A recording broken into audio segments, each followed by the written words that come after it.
अस्सलामुअलैकुम दोस्तों, क्या हाल चल है। आज जो है ना वीडियो थोड़ी हिलती जुलती आएगी और बात करेंगे अभी हम लेबर लॉ और कब जो है आपको निकाला जा सकता है।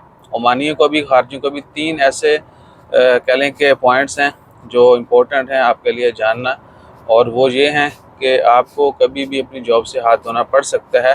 कुछ कंपनीज के लिए भी जो है ना कह लें कि हदायत हैं, बाकी हमारे लिए जानना ज़रूरी है।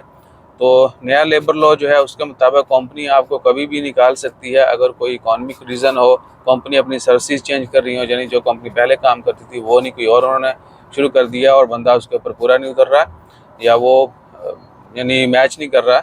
और तीसरा ये भी है कि अगर आप अपनी जॉब सही नहीं करते।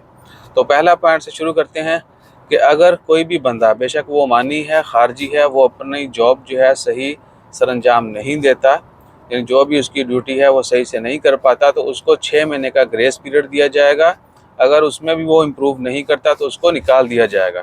और अगर खारजी है तो वो पक्का निकल जाएगा, और अगर ओमानी है तो उसको दूसरे ओमानी से, किसी अच्छे बंदे से जो वो काम सही कर सकता हो, उससे रिप्लेस करना भी ज़रूरी हो कंपनी के लिए। ठीक है जी। और दूसरा पॉइंट ये है कि अगर कंपनी बंद होती है, थोड़ी थोड़ी करके बंद करते हैं या फिर मुकम्मल ही बैठ जाती है पट्टा बहन, ठीक है, तो भी जो है एम्प्लॉयज़ को निकाला जाएगा। कंपनी अगर पार्शली क्लोज होती है या मुकम्मल क्लोज होती है तो भी जो है एम्प्लॉयज़ को निकाला जाएगा। ठीक है जी।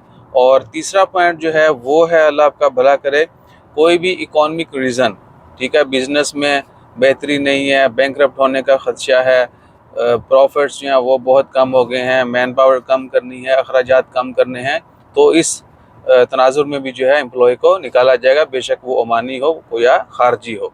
ठीक है जी।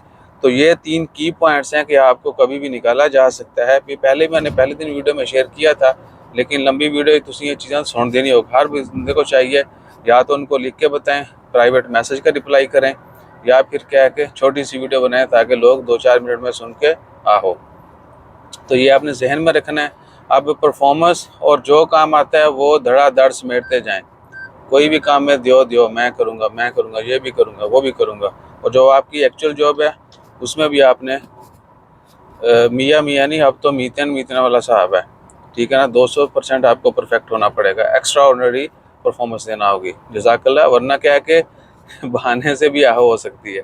जज़ाकल्लाह, अल्लाह हाफिज़।